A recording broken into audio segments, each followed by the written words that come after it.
Olá, internautas! Olá, alunos da pós-graduação em ensino de Sociologia no ensino médio. Estamos de volta. Agora para discutir um tema também muito polêmico, que está na pauta do momento da conjuntura política brasileira atual, que se trata da reforma política e, mais especificamente, de um ponto da reforma política que se trata, no caso, da lista fechada.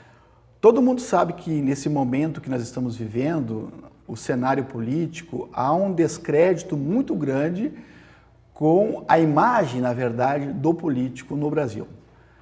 Uma tentativa, então, para que... E todo mundo sabe que os políticos, de uma maneira geral, grande parte deles, estão sendo, na verdade, investigados nessa operação gigantesca que nós estamos já no terceiro ano na Operação Lava Jato. O que seria, então, para a gente adiantar um pouco o argumento aqui? Há uma proposta agora na base governista do governo de Michel Temer, no Congresso Nacional, pelo presidente Maia, no aspecto de fazer uma proposta para as próximas eleições de 2018, uma proposta de lista fechada. O que seria a lista fechada? A lista fechada, o próprio partido escolheria os representantes ou os seus, vamos chamar aqui, caciques, aquelas pessoas mais conhecidas que têm um poder de voto maior, eles colocariam então na lista fechada, que na verdade se contrapõe o que temos nesse momento, que seria a lista aberta. Lista aberta, o eleitor vota em um candidato, em um nome. Automaticamente, com a investigação bastante acirrada nesse momento aos quadros políticos como um todo, o que seria a lista fechada? Em poucas palavras, seria a possibilidade de preservar um pouco a imagem. Automaticamente, esses que estão sendo investigados terão dificuldades de se reeleger em 2018. E a lista fechada seria a possibilidade de você preservar a imagem e de fazer com que essas pessoas que hoje estão sendo investigadas possam se reeleger.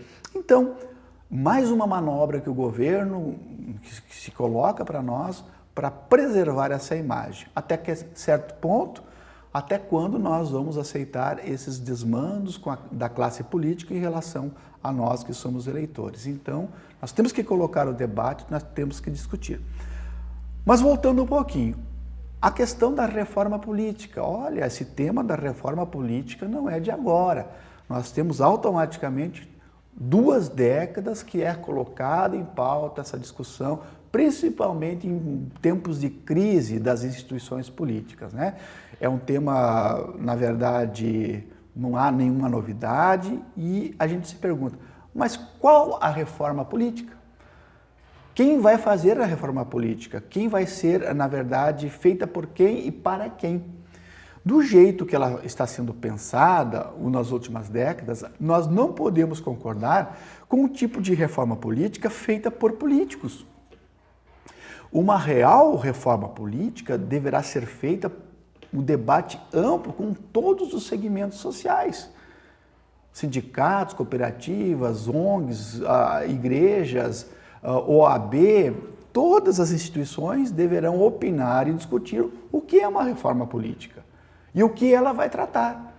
Porque seria muito fácil eu, como Djalma, como político, como deputado, juntamente com os meus pares, fazer uma reforma política para me prejudicar daqui a um ano? Claro que não. A reforma política, ela não... ninguém faz um chicote, na verdade, para apanhar com ele depois. Então, a reforma política, do jeito que ela está sendo pensada, do jeito que ela está sendo manobrada, é o mais do mesmo. Você fazer uma reforma que não vai surtir efeito, né? Ninguém vai ser castigado por uma lei que você acaba de fazer agora. Por isso que o debate da reforma política deve ser um debate bastante amplo. Quais os principais pontos, além da lista fechada proposta agora? Tem gente falando em financiamento público de campanha, para que seja uma participação mais equânime na dimensão dos partidos e dos candidatos a concorrer. Por um lado, é polêmico porque a gente pensa assim, todo mundo teria os mesmos recursos para poder concorrer. Todo mundo teria as mesmas possibilidades. Mas eu me pergunto, será que com dinheiro público de campanha não teríamos também a possibilidade de ter um dinheiro privado de campanha? É o típico caso que nós estamos vivendo agora no típico do Caixa 2. O que seria o Caixa 2? O Caixa 2 são recursos de empresas não contabilizados, dinheiro sujo, que caem nas mãos de senadores, de governadores, de deputados, de vereadores, que na verdade depois farão uma troca. Eles ganham recursos dessas empresas e depois automaticamente eles facilitam licitações para empresas A, B ou C. É um problema muito sério que nós temos, que nós chamamos nas ciências sociais, na ciência política, de um certo patrimonialismo no Brasil, que não é recente, é histórico no Brasil. O conceito de patrimonialismo significa exatamente isso. É uma certa promiscuidade entre o público e o privado, né? Há uma promiscuidade de empresas da classe econômica com a classe política. É uma coisa muito recorrente que ocorre na política brasileira. O segundo ponto seria, além do financiamento público de campanha, seria um tipo de cláusula de barreiras, porque hoje é muito discutido isso, se é bom, se é ruim. Nós temos automaticamente 33 partidos políticos legais no Brasil vivendo. Mas a gente se pergunta assim, será que a gente tem 33 ideologias políticas diferentes no Brasil? Acredito que não. Acredito que nós tenhamos, quem sabe, uma ou duas ideologias, né, que possam congregar todos esses partidos. Mas a gente sabe que partidos políticos, eles ganham recursos, fundo partidário, eles têm direito à participação de gratuita, entre aspas, na televisão. Gratuita porque eu falo entre aspas, porque é pago, todo mundo sabe que não é gratuito, que todo contribuinte, na verdade, está subsidiando aos políticos, aos partidos, a eles aparecerem no jornal, aparecerem no rádio, na televisão. Que nos Estados Unidos, por exemplo, se você quer uma inserção na televisão, o partido ele paga preço de mercado, né, para essa inserção. No Brasil, ainda não ocorre esse tipo de participação. Então, nós teríamos com uma cláusula de barreiras, uma tentativa de o partido que não